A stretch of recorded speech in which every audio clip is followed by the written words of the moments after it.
Hi guys, I have been trying to record this video for some time, maybe about a week.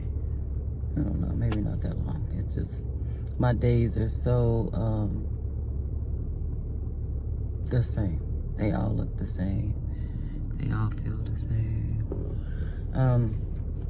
But anyhow, I decided to come to the park and go ahead and record it, although I'm sitting in my car because when I came, so I guess I came too late because now the monsoon weather then kicked in and it's pretty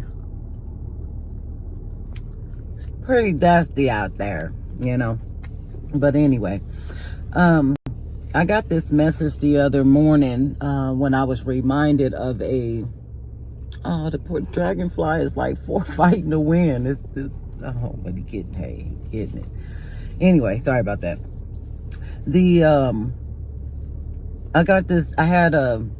I recalled this situation and I asked Spirit, like, why is this coming up? Like, you want me to talk about this? And so as soon as I got a yes, I realized what it was for, because, you know, once I recalled and played the situation back, I'm like, oh, okay, this is about confidence and courage. And so I'm going to tell you what happened, and then I'm going to give you my own story, and then explain to you, you know, why we go through these things. And so I was in the store one day as a shopper, and another shopper was in the store getting ready to grab some milk. As he opened the door, another shopper just came out of nowhere and took the milk, and it just happened to be the last half gallon of milk.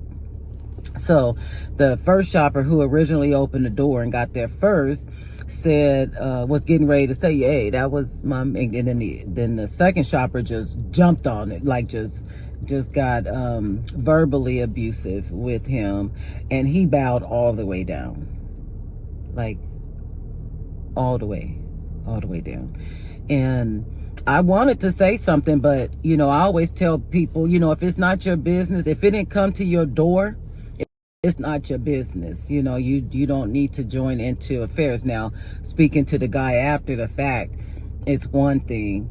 But I didn't even do that. I just kind of just let it roll. But I'm just that type of person. When I see bullshit going on, I want to say something and I want to do something, because I can't stand a goddamn bully. I swear. I can't. I just can't. Okay? I have zero tolerance for them motherfuckers. So, anyhow, I then recall my own situation where when I was working over at the House of Helps, and my uncle, we had changed the routine of how we actually fill the boxes, because initially we were carrying these boxes around, and they would get heavy as we filled those boxes, and so heavy that we would have to take them. You know, we would offer to take them to the ladies' cars. Like, I'll take it. Like, I wouldn't even ask. I'll just start walking. Where's your car at?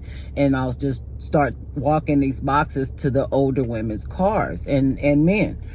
And then eventually, you know, another guy came and he joined in and he was taking the boxes. So I got a break, you know, from doing so many of them, because I literally would, before he came, and the initial guy that was there, which was my uncle, anyway, I don't do those titles, but anyway, my mom's brother, he would actually carry these boxes as well, but then he stopped showing up. When I started working there, he didn't come as often. I'll just say that.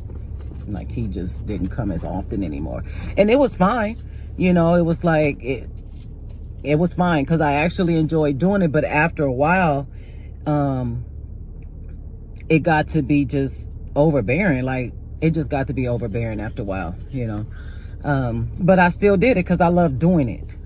But when the new guy came, he was actually helping me, so it made it much better. And then I was able to start doing other stuff like cooking and whatever for the community. So anyway, back to story.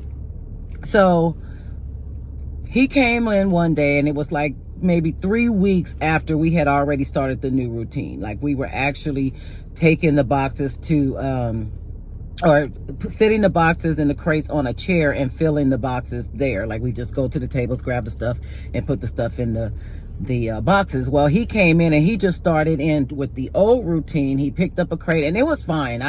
I was just like, you know what, let's just get it done. So I was loading the crate as he held it with the stuff, you know, off the table, and then he just put this crate on the ground. And so once and twice of bending down, putting it in there, I was like, oh no, I'm gonna get a chair.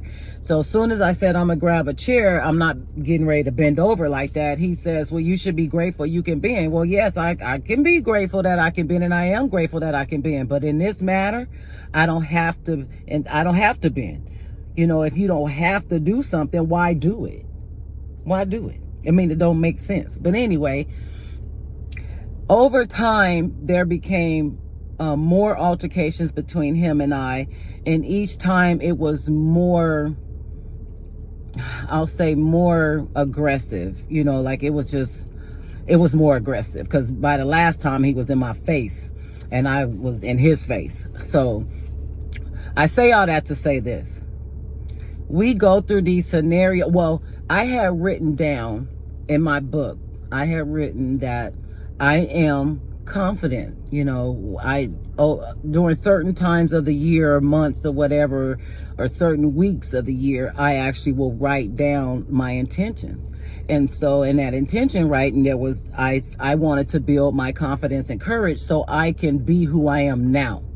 Not so I can be aggressive and be in people's faces.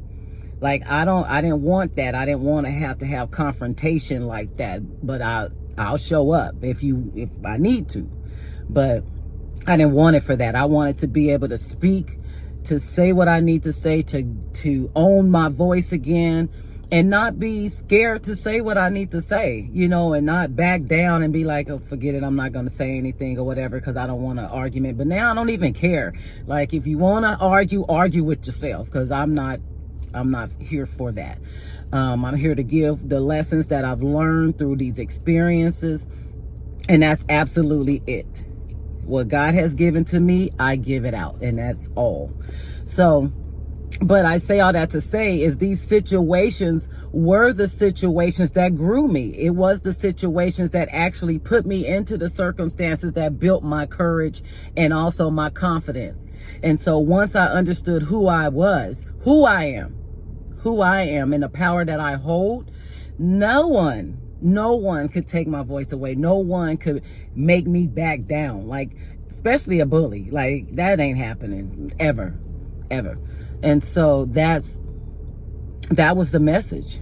It was really about understanding that these situations that we come into with people, it's not for us to hate them. Now, they can go overboard with it and you can just withdraw yourself. And they cause that. And yes, you set the boundary and that's done, right? But all in all, the situation itself served its purpose. That's it. It served its purpose. And it was for you to gain the confidence and the courage. And so you can still walk in love. You don't have to shun people or shut people out, because I'm loving regardless. Even after that altercation, I still cooked them some grits, you know. And so, and even after all the other altercations, you know, that have ever happened at that location, I still showed up as me, as who I am, regardless. And so if you are ever faced with a situation, just understand what it is. What is the lesson I'm getting out of this? Like, what is it that I'm needing that God has put on my path, this situation, for me to actually grow through and to evolve? So I hope you got the message. I love you all, and I wish you the best. Blessings.